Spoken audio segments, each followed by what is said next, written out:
오늘 말씀은 요한복음 14장 1절로부터 14절까지 말씀입니다. 너희는 마음에 근심하지 말라. 하나님을 믿으니 또 나를 믿으라. 내 아버지 집에 거할 것이 많도다. 그렇지 않으면 너희에게 일렀으리라. 내가 너희를 위하여 거처를 예비하러 가노니 가서 너희를 위하여 거처를 예비하면 내가 다시 와서 너희를 내게로 영접하여 나 있는 곳에 너희도 있게 하리라. 내가 어디로 가는지 그 길을 너희가 아느니라.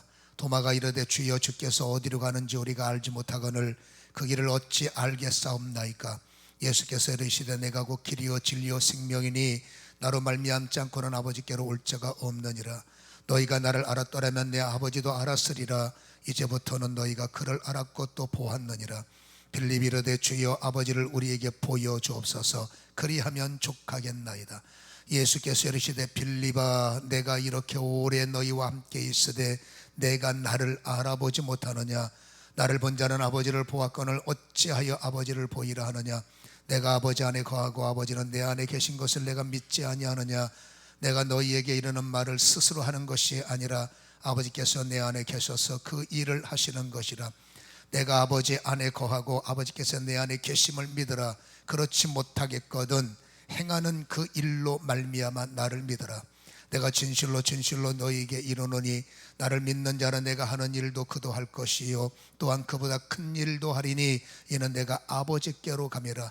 너희가 내 이름으로 무엇을 구하든지 내가 행하리니 이는 아버지로 하여금 아들로 말미암아 영광을 받으시게 하리 함이라. 내 이름으로 무엇이든지 내게 구하면 내가 행하리라. 아멘. 합심으로 기도합니다. 은혜를 허락하여 주옵소서. 기도합니다. 살아계신 성령님이여, 진리의 영으로 다시 한번 우리를 덮어 귀를 열어주시고 진리의 능력으로 나를 덮어 아버지의 눈을 아버지의 귀를 열어 주의 음성을 아버지 듣고 생기를 마시고 아버지의 생명수를 취함으로 말미암아 마른 뼈 같은 우리가 살아나게 하시옵소서. 강약길이 아버지 가나안 땅으로 바뀌어질 수 있도록 가는 곳마다 불기둥 구름기둥으로 덮어 성령이여 인치심을 허락하신 것처럼 오늘도 예배를 통해서 발견된 말씀이 나를 덮게 하시고 아버지 그 말씀을 따라갈 수 있도록 진리를 통한 진정한 삶의 자유가 선언되도록 더 이상 아버지 노예가 되지 말게 하시고 왕권을 받은 자로 아버지며 인권자가 되게 하시고 왕권을 통하여 아버지며 물권을 열게 하시고 왕권과 영권을 통해서 영적 전쟁에서 승리할 수 있도록 오늘도 주의 이름을 부를 때 머리부터 발끝까지 치유하시고 오늘도 주님 아버지며 주님을 바라볼 때에 우리의 묶인 것들이 풀려지고 포로된 자리로부터 자유고 눈먼 자가 눈을 뜨며 눌린 자들이 자유케 되며 주 예수의 은혜의 해가 예배를 통해 선언되게 도와주시되 원수는 끊어지고 전하는 저주는 떠나가게 하시고 머리부터 발끝까지 아버지의 약함이 끊어지게 하셔서 하나님이여 에바다 열려지게 하옵소서. 아버지 하늘문이 열려지고 땅의 문이 열려지고 응답의 주여 치유의 주님 역사의 주님 형탄 처지의 눈물을 닦아 아버지 가정의 행복과 개인의 영광이 주님의 이름으로 넘쳐날 수 있도록 예배를 주도하여 주옵소서. 기름 부으심이 지금 충만 말씀 속에 충만 아버지며 각자의 믿음과 기도 속에 충만케 될 수 있도록 장악하여 주옵소서. 성령이여 인치시고 사로잡아 주시옵소서. 오늘도 악한 영들이 예배를 방해하지 못하고 성령 안에 집중하기를 소원하며 예수님의 거룩하신 이름으로 기도하옵나이다. 아멘.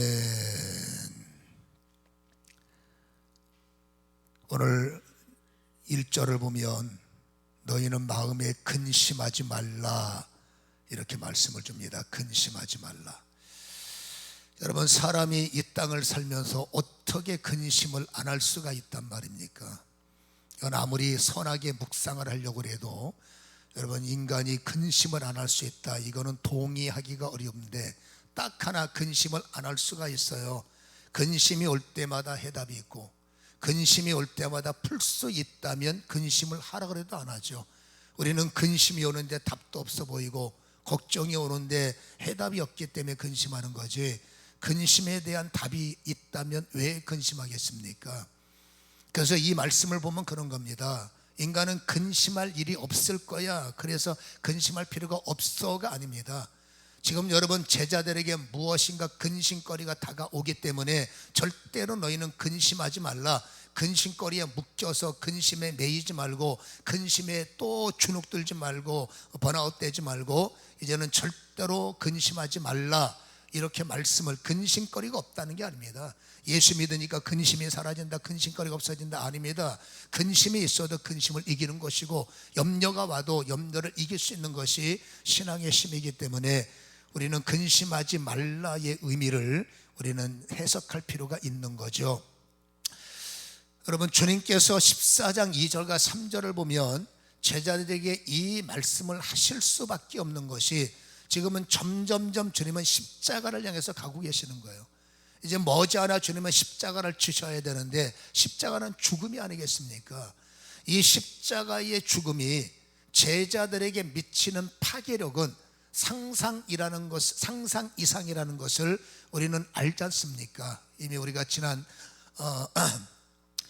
고난주간을 통해서 요한복음 19장부터 우리가 거꾸로 말씀을 읽어왔었기 때문에, 여러분, 이들이 주님의 십자가 이후에 자기들 손으로 시신을 내리고 그 예수님을 무덤에 묻으면서 그들은 여러분 정말로 충격을 받고 깊은 패닉 상태에 빠져서 여러분 하루하루 사는 것이 기적일 만큼 시리에 빠져 있지 않습니까? 밥맛도 없고 살았지만 죽은 자처럼 그렇게 고통을 당했던 모습을 그들은 가지고 있었고, 주님은 그걸 보인단 말이에요. 내가 죽은 다음에 저들이 어떻게 될지 뻔히 알기 때문에 절대 너희는 근심해서는 안 된다, 이렇게 미리 예언적 부탁을 하고 계심을 아는 겁니다.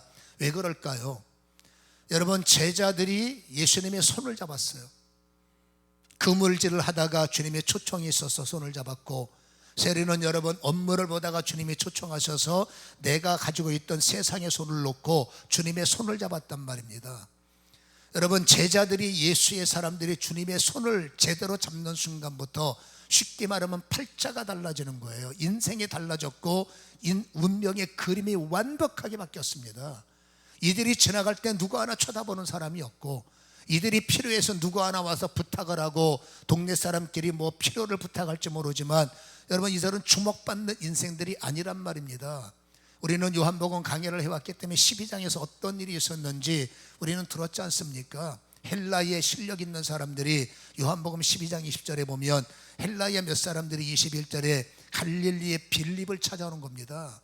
여러분, 빌립에게 청탁을 하는 겁니다. 부탁을 하는 겁니다. 그리고 뭐라고 말합니까? 선생이요. 여러분, 멋진 사람들이 별 볼 일 없는 나에게 찾아와서 선생님, 존경합니다, 대단하지 않습니까? 여러분, 예수님 때문에 이들이 뜨는 거예요. 예수님의 손을 잡았더니 자리가 빛나고, 예수님의 손을 잡았더니 인생이 달라져서, 여러분, 쳐다도 안 봤던 사람들은 내게 찾아와서 허리를 굽으면서 어떻게 예수님한테 갈 수 있는 방법, 예수님에게 기도 한번 받고 예수님에게 안수 한번 받고, 여러분, 예수님 때문에 이들이 하루하루 사는 것이 신바람 날 수밖에 없는 겁니다. 한마디로 인생이 달라졌고 자리가 달라졌고 많은 사람들이 부러워할 수밖에 없는 자리로 예수님의 손을 잡는 순간 이들은 팔자가 달라진 거예요. 이들에게 주님께서 실습을 하십니다. 마태복음 10장 5절에 보면 예수께서 12를 미리 보내시는 훈련을 하시는 거예요. 전도에 대한 12명이 여러분 예수님의 명령을 받고 실습을 나갑니다. 그때 여러분 6절에 잃어버린 양들을 찾아가라, 7절에 가면서 너희들은 전파하되 천국이 가까이 왔다. 사람끼리 모여서 내 자랑, 사람끼리 모여서 뭐 그냥 간단한 자랑하면 역사가 없지만 우리는 모임의 핵심은 예수예요. 여러분, 예수를 자랑하고 천국을 자랑하는 그 자리에 8절에 이렇게 말합니다. 병든 자가 고쳐지고 죽은 자가 살아나며 나병한 자를 깨끗하게 하며 귀신을 쫓아내되 너희가 거저받았으니 거저주라 라는 말씀. 여러분, 이들에게 놀라운 일이 벌어지는 겁니다. 마태복음 10장 1절에 이 일을 감당할 수 있도록 임시적인 엑소시아와 디나미스를 부어주는 거예요.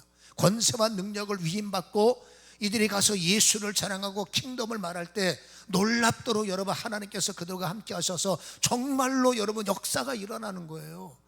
그러니 이게 얼마나 신바람 나니까 가는 곳마다 예우받고 가는 곳마다 정말 당신들 대단합니다, 어깨에 힘이 들어갈 수밖에 없는 겁니다. 하루하루가 신바람 나는 겁니다.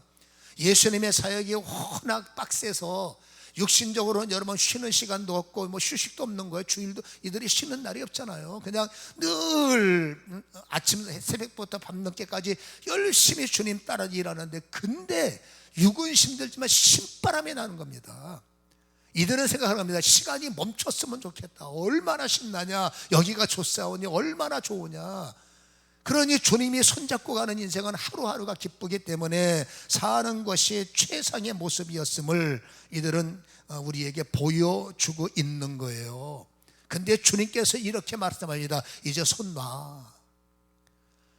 여러분, 손잡고 겨우 살만한데, 손잡고 겨우 이제 신바람 나는데 이 손을 놔 하는 소리가 이들에겐 여러분 충격 소리일 수밖에 없다는 겁니다. 오늘 2절과 3절이 그 말입니다. 나는 이제 떠난다, 아버지에게 간다. 이게 다 너희를 위해서거든요. 근데 이들은 아직까지 여러분 그 말을 깨닫지 못하는데, 당장 중요한 것이 떠난다는 것은 내 손을, 우리 손을 놓겠다는 건데, 주님 떠나시면 우리는 뭡니까?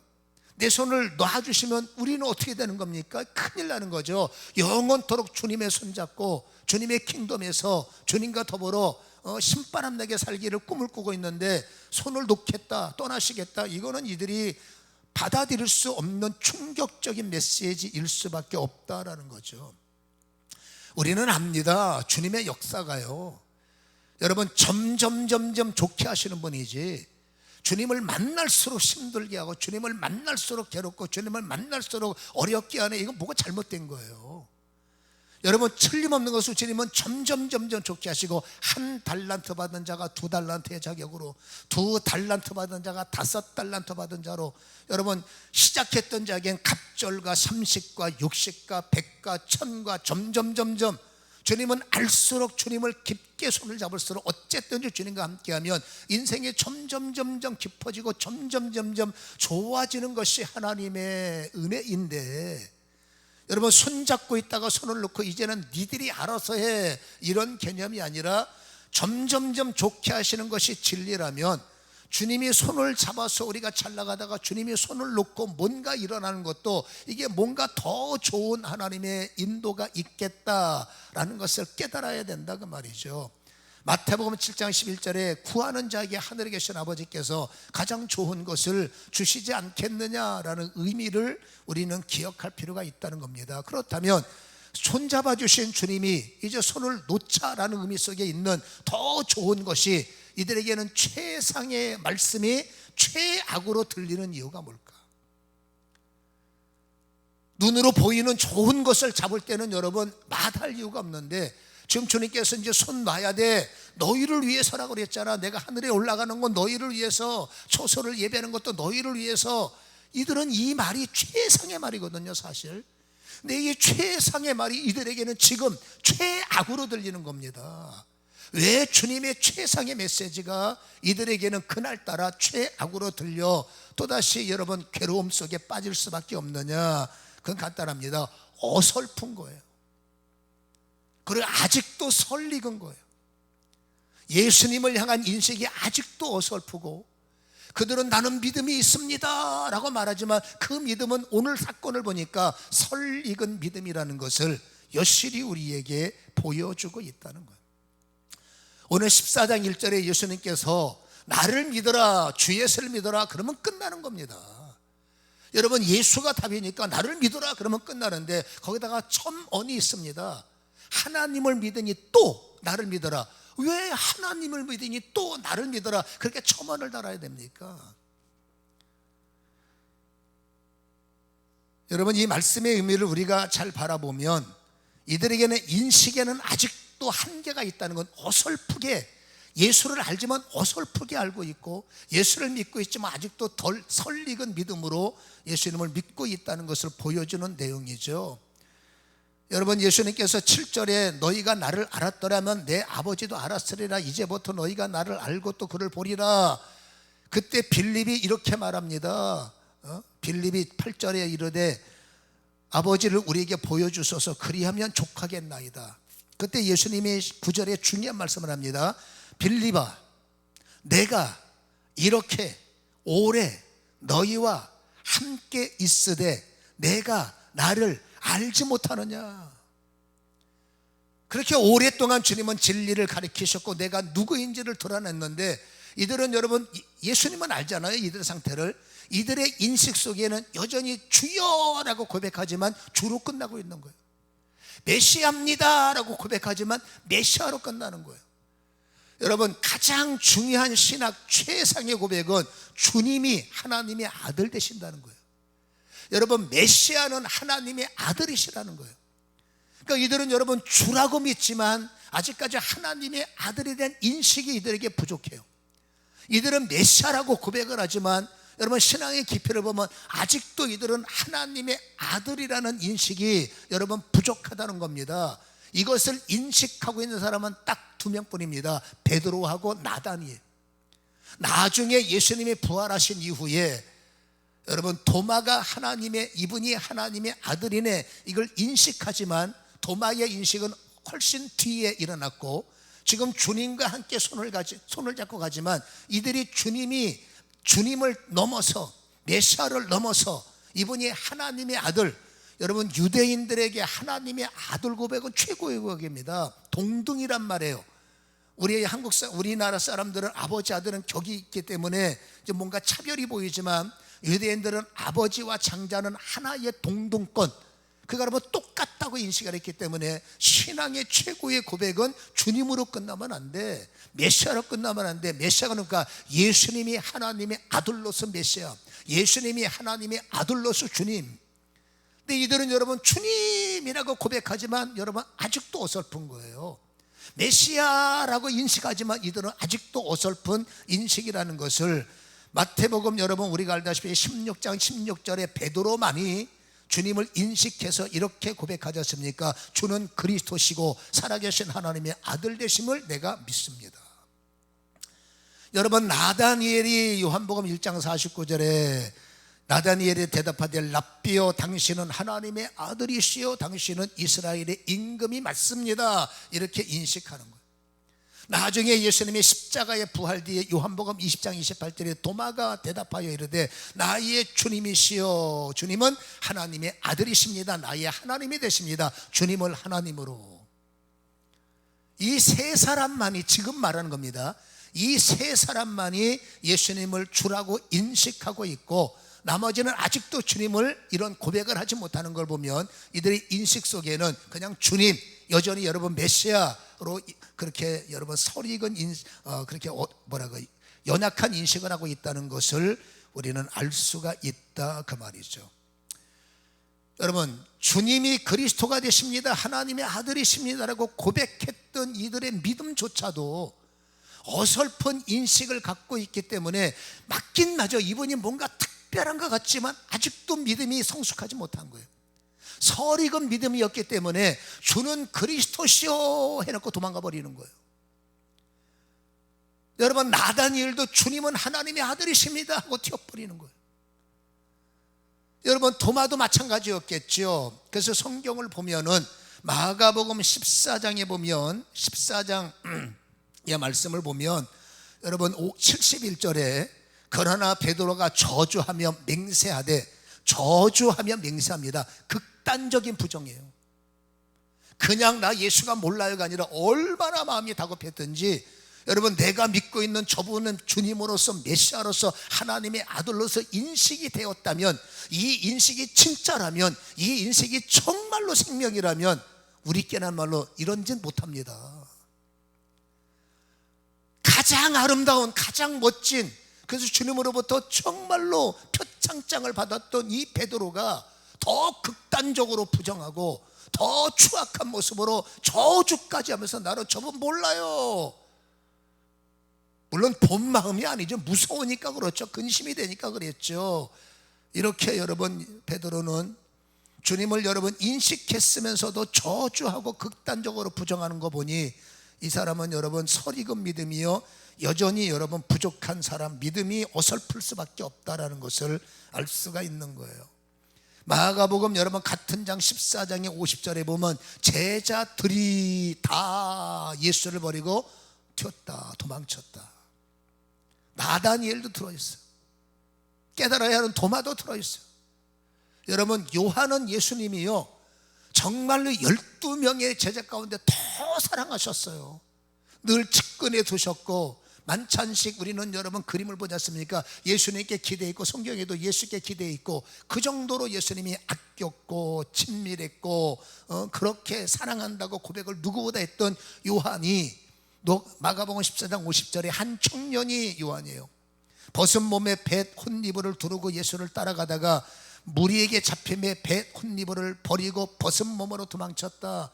여러분, 베드로가 극단적으로 예수를 저주하는 것과, 여러분 잡았다고 모든 여러분 걸쳤던 것을 다 벗이고 맨목으로 도망가나, 여러분 비겁한 거는 똑같은 거 아니겠어요? 이들이 왜 이렇게 여러분 예수님 앞에 그렇게 고백을 지키지 못하고 그렇게 전부 다 부정하고 이토록 극단적인 부정을 했을까? 이것은 여러분 아무리 봐도 충격적인 모습일 수밖에 없다는 것. 나름대로 돌아서서 내가 바보지, 우리끼리 말로 내가 미친놈이지, 왜 내 입에서 이런 극단적 저주가 나왔을까? 나 살겠다고 세상에 몸까지 벗고 도망치는 내가 이게 무엇일까? 땅을 치고 통곡하고 마음은 죽고 싶은 거예요. 주님이 죽으면 같이 죽고 주님이 가는 곳에 따라가고, 이게 원래 마음이지만 막상 빌라도 법정 앞에서 다물어지는 겁니다. 막상 내 인생에 어려움이 오면 다 부셔지는 겁니다. 유익한 일에 춤추지 못할 사람이 누가 있겠습니까? 그러나 인생에 춤출 일만 있겠습니까? 어려운 일이 있을 때 이들은 본색이 드러나는 겁니다. 어설픈 믿음 때문에 본색이 드러나고 설익은 믿음 때문에 본색이 드러나는 거죠. 위기가 오니까 다 나빠져서 도망치고 모른다 하고, 이게 인간의 연약함이다. 근데 얼마 지나지 않아요.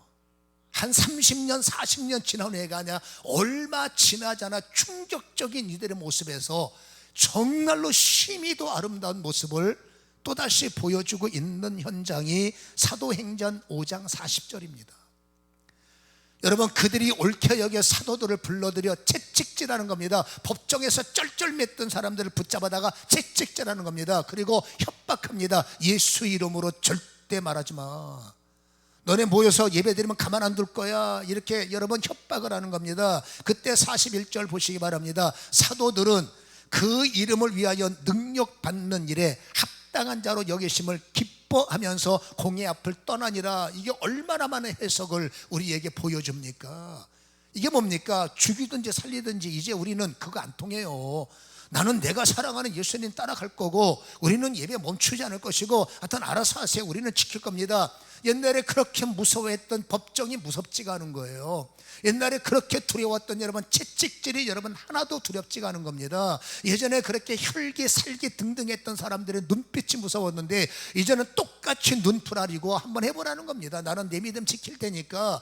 여러분, 이게 정말로 충격적으로 그 법정이 무서워서 극단적으로 예수님을 부정했고, 너무나 잡히는 게 충격이어서 여러분 나 살겠다고 옷까지 벗고 튀었더니 비굴했던 충격적인 사람들이, 여러분 깨닫고 깨달아 30년 후에 도사가 되고, 깨닫고 50년 후에 도사가 돼서 이제는 나는 이런 사람이가 아닙니다. 불과 얼마 안 지났어요. 여러분, 불과 얼마 지나지 않은 시간 속에 이들은 완벽하게, 그렇지 않습니까? 아주 패배자의 모습에서 놀라운 승리자의 모습으로, 완전히 여러분 주저앉은 자의 모습에서 이제는 펄펄 나는 사람으로, 두려움은 온데간데 근심은 정말로 온데간데 근심 때문에 도망치는 거거든. 주님께서 너 근심하면 나 부정한다 그 말이에요. 너 근심에 남아서 도망간다 그 말이죠. 베드로는 자신만만했죠. 도망 안 갑니다. 근데 근심이 있으면 도망치는, 안 도망치려면 근심이 사라져야 돼. 잘하고 싶으면 근심부터 이겨야 돼. 근심 때문에 원치 않는 고백, 근심 때문에 원치 않는 실패가 일어난다 그 말이에요. 근심 때문에 타협하고, 근심 때문에 머리 조아리고, 근심 앞에서 자존심이고 뭐고 없는 겁니다. 이렇게 여러분 극단적인 변화, 실패자의 모습이 승리자의 모습이 된 이유가 뭘까? 여러분, 1차적으로 인식과 믿음이 부족하면 진리의 제한을 받는 건 맞아요.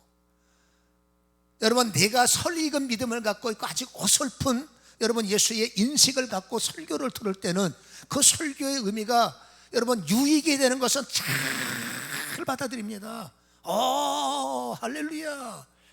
근데 여러분 뭔가 어려운 말씀은 이해가 안 가고, 아니 이해가 안 가는 게 듣고 싶지도 않고, 아니 듣고 싶은 게 아니라 쳐다보고 싶지도 않고, 머리도 아프고, 그 뭐 어려운 걸 이렇게 바라봐, 나는 몰라 할 수가 있는 거예요. 여러분 실질적으로 예수님께서 요한복음 16장 5절에 이런 말씀하십니다. 지금 내가 나를 보내신 얘기로 가는데 너희 중에 나더러 어디 가는지 묻는 자도 없고, 6절 도리어 내가 이 말을 함으로, 내가 십자가에 달려야 돼, 내가 떠나가야 돼, 이 말을 함으로 너희 마음에 근심이 가득하더라. 이들은 뭡니까? 손 놓겠다고요. 예수님은 여러분 인류를 살리기 위해서 여러분 십자가를 지는데, 이들은 고작 내 손 놔서 나의 인기를 깨먹겠다고요.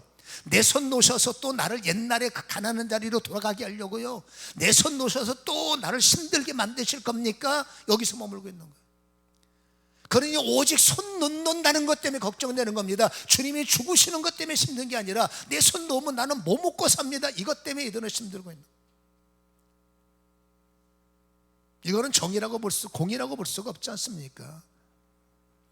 그 인간의 생각과 인간의 지식으로는 하늘에 속한 설교, 우리가 말하는 영계의 설교라고 말하죠. 우리끼리 쓰는 말로 영계의 설교, 땅에 속한 생활의 설교, 땅에 속한 삶의 유익한 설교는 다 깨닫지만, 무엇인가 십자가를 쳐야 하는 영의 설교, 영계의 설교는 그들은 해석이 되지 못하는 거죠.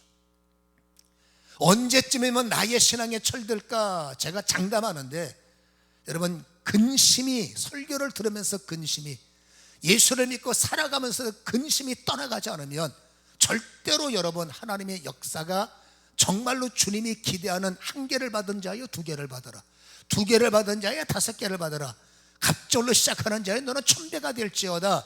이게 여러분 얼마나 좋은 말입니까마는, 근심의 벽이 무너지지 않으면 이것은 이론으로 그칠 확률이 높다는 겁니다. 그렇기 때문에 여러분 중요한 게 있습니다. 진리는 언제 신앙에 성숙하느냐, 진리는 지식으로 해석되는 게 아닙니다. 여러분 진리는 진리로만 해석이 됩니다. 그래서 여러분 주님께서 말합니다. 요한복음 16장 17절에 내가 너희에게 실상을 말하노니 내가 떠나는 것이 너희에게 유익이라. 내가 가지 않으면 다른 보혜사가 너희에게 오시지 아니할 것이요 가면 내가 그를, 다른 보혜사를 너희에게 보내리라. 여러분 내가 떠나가는 것이, 내가 손을 놓는 것이 너에게는 실상이라는 겁니다. 근데 이들은 손 놓는 게 싫은 거예요. 그냥 계세요. 내가 가야 다른 보혜사가 온다는 겁니다. 그 보혜사는 누굽니까? 성경이 말하고 있어요. 진리의 영이에요. 여러분 요한복음 14장 26절에 보혜사 곧 아버지께서 내 이름으로 보내실 성령, 그가 너희에게 모든 것을 가르치시고 내가 너희에게 말한 모든 것을 뭐라고요? 생각나게 하시리라. 예수님은 여러분 내가 했던 모든 말들을 인간의 지식으로는 나한테 복을 주신다고 그랬어, 이거는 기억나지만, 여러분 뭔가 하늘의 영계에 속한 명령 커맨드는 인간은 거의 기억을 할 수 없기 때문에, 여러분 그때마다 생각나게 하시고 그때마다 기억나게 하시고 그때마다 떠오르게 하시는 것, 진리는 진리의 영이 해석을 하게 하시고, 진리는 진리의 영이 눈을 열고 귀를 열게 하셔야 그 말씀이 겨우 이해가 되고, 그 말씀이 이해가 되어야 깊은 신앙, 그 말씀이 깨달아져야 여러분 어설픔이 사라지고 설익음이 사라지고 진짜 익숙한 자, 정말로 깨닫는 자가 된다는 겁니다. 한 20년 더 성경 공부하면 될까요? 안 돼요. 인간이 아무리 성경 공부반을 마스터해도 그 사람 근심은 안 떠납니다. 오히려 여러분 아는 것이 많을수록 안 돼서도 근심이요. 성경을 알고 나니까 왜 나는 이게 안 될까 더 근심스러워. 모를 때는 근심이 한계, 진리를 아니까 더 근심돼. 나는 왜 이게 안 돼? 나는 왜 저게 안 돼? 나는 왜 그게 안 돼? 이건 거룩한 근심이 아니에요. 그러니까 여러분 착각하면 안 됩니다. 신앙생활을 한 20년 해야 철이 든대더라 장담하는데 안 돼요. 신앙생활 연륜과 상관이 없습니다. 신앙의 성숙은 언제 일어나느냐? 딱 하나, 진리의 영이 내 안에 오셔야 돼요. 여러분 진리의 영이 나를 장악하셔야만이 여러분, 아무리 어려운 말씀도 그거는 성령의 말씀이니 기록하시고 말씀하신 근본이 내 안에 오셔서 원저자가 들리는 말을 이해시켜 주시고 번역해 주시고 깨닫게 하시고, 이거보다 좋은 일이 어디 있습니까? 여러분, 지식 갖고 안 되는 겁니다. 그러니까 죄송하지만 성경을 안다 하면서도 여전히 근심을 버리지 못하는 것은, 죄송합니다, 어설픈 인식이고 여러분 살익은 믿음이에요. 내가 이해하려고 애를 쓰고 내가 묵상하고 내가 큐티하고 어떻게 차별하기는 어렵지만 그것을 빨리 바꿔야 됩니다. 여러분, 진리는 성령의 말씀이기 때문에 속히 진리의 영이 나를 덮어서, 늘 말씀드렸으니까 설교 시간에 성령의 귀를 열어주옵소서, 기도할 때마다 성령의 입을 열어주옵소서. 여러분, 성령이 덮어주셔야 진리가 풀린다는 사실을 기억하시기를 주님의 이름으로 간절히 축원합니다. 여러분, 진리의 영이 여러분 평강의 영이란 말이에요. 그래서 오늘 읽었던 26절 밑에 27절은 평안을 너희에게 끼치길 원한다. 너는 반드시 이제 평강에 사로잡혀야 된다, 그 말이죠. 곧 나의 평안을 너희에게 주노니 내가 너희에게 주는 것은 세상에 주는 것 같지 아니하니라. 너희는 마음에 근심하지 말고 두려워하지 말라. 나 평안없습니다. 근데 여러분, 빌라도 법정 앞에 가면 도망치잖아. 나 순종합니다. 근데 십자가가 조금 무거우면 고민에 빠지잖아. 여러분, 주님의, 내가 가지고 있는 평강과 주님으로부터 오는 평강은 달라요. 여러분, 내 평강은 상황에 따라 움직이고 요동칠 수 있지만 내 평안을 너희에게 끼치기 원한다. 내 끼친다는 말을 접목시킨다는 거예요. 내 것을 너한테 접붙임을 하겠다는 겁니다.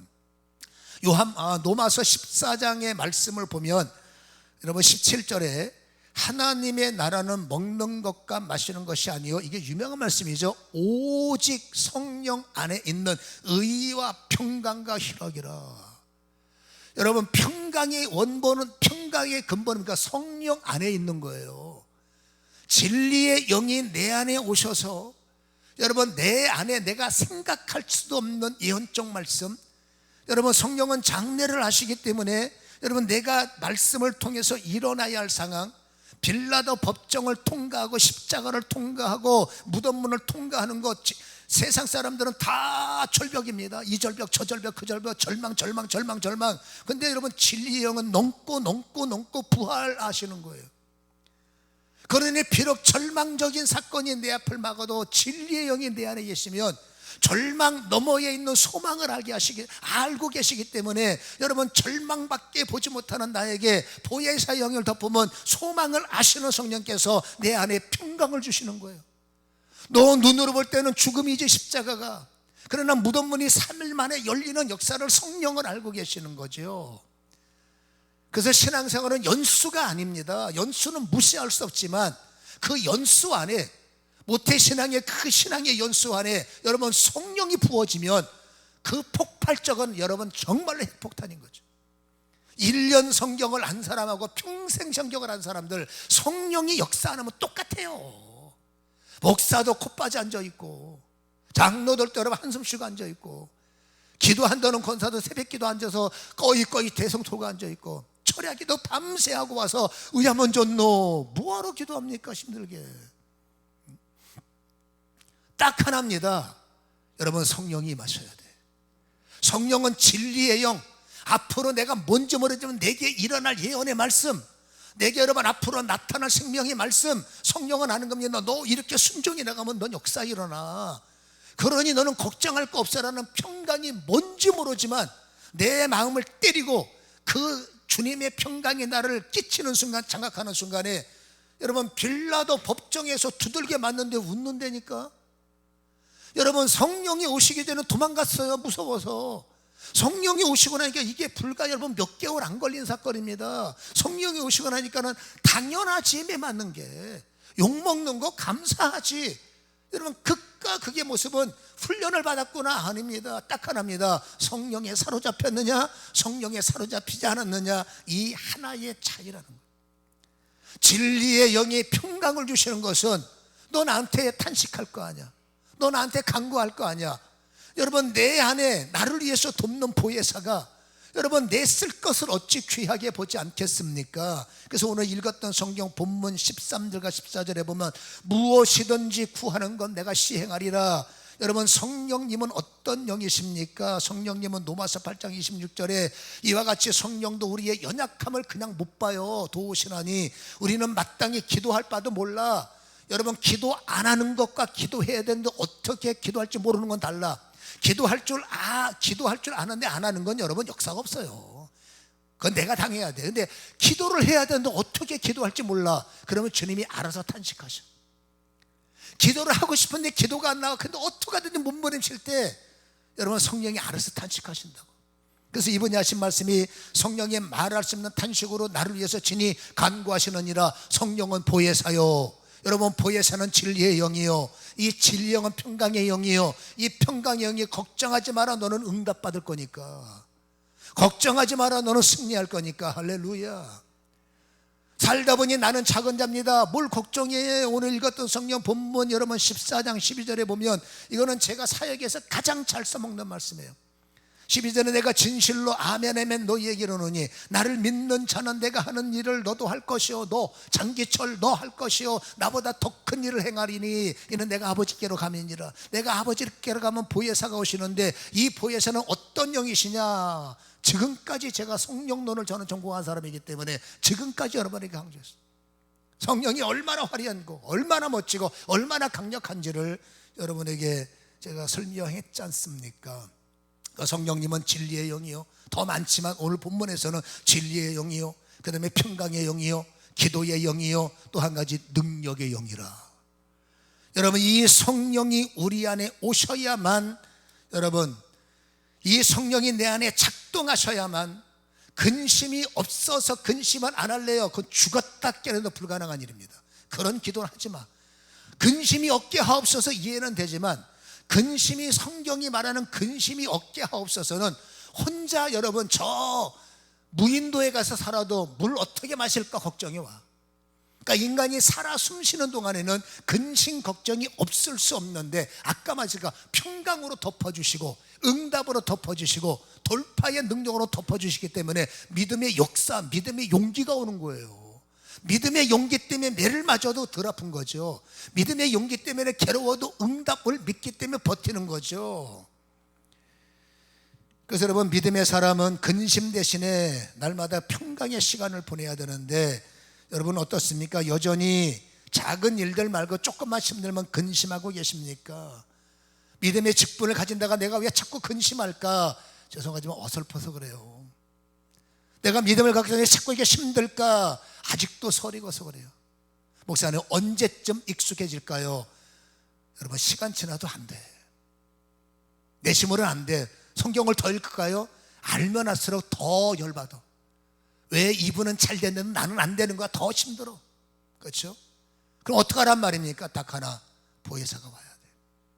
이미 내 안에 오신 나의 성령이 예수를 신하게 하신 나의 보혜사가 되시고, 여러분 이분이 나를 작동하고 이분은 나를 정확하고 이분이 나를 주도할 수 있도록 우리는 주도권을 성령에게 내어놓고 그때마다 평강의 영을 구하시든지 그때마다 기도의 영을 구하시든지 그때마다 능력의 영을 앞세우시든지 그때마다 진리의 영으로 주님 오늘도 받는 말씀 듣는 말씀을 깨닫게 하셔서 내 말씀이 되게 하시옵소서. 들려오는 로고스가 내 심령 안에 내마가 되게 하여 주옵소서. 이거는 반드시 여러분 늘 하는 말인데 아니에요. 날마다 순간순간마다 어쩌다 새벽 나와서 기도 한번 하고 끝나는 것이 아니라 이런 기도는 무시의 기도, 순간순간마다 평강의 영으로, 순간순간마다 응답의 영으로, 순간순간마다 진리를, 이 당황스러운 얘기, 당황스러운 상에서 진리의 영이 좀 떠오르게 하셔서 이 문제가 어떻게 될지 알게 하옵소서. 여기저기 기도반으로 돌아다닐 필요 없어요. 여러분 정확하신 성령이 내 안에 계시면 힘들지만 이해할 수 있는 익숙함의 훈련을 받으시고, 그리고 여러분 그 보혜사의 인도를 따라 손잡고 가신다면 예수님이 손을 넣는 게 아니라 손 잡아주신 예수님은 나의 주님으로 이제 더 강력하게 손 잡아주시는 분은 성령님이세요. 지금은 성령 시대이기 때문에, 그래서 여러분 주님의 손을 넣는 순간에 성령이 내 손을 잡아주시고 그 주님은 내 안에 주인이 되시니 이게 더 좋은 실상인데, 믿음이 어설프니까 이 좋은 일을 최악으로 해석을 하고 최악으로 받아들이면 안 되는 거죠. 지금 우리가 정말로 좋은 일들이 일어나고 있는데 믿음이 둔해서 최악으로 생각하고 있어서 근심한다면 회개하십시오. 주님이 나에게 어떻게 세상 부모들도 좋은 것을 주는데 하늘에 계신 아버지가 나에게 악한 것을 주시라, 이건 뭔가 잘못됐다. 주님 좋은 것을 주실 줄로 믿습니다. 성령을 구하시고 흔들리지 마시고, 절대로 여러분 말씀을 돌짝밭에 뿌리지 마시고, 길가밭에 제발 던지지 마시고 옥토에 심으셔서 그 말씀을 묵상하셔서 붙잡고 승리하시기를 주님의 이름으로 축원합니다. 기도하겠습니다.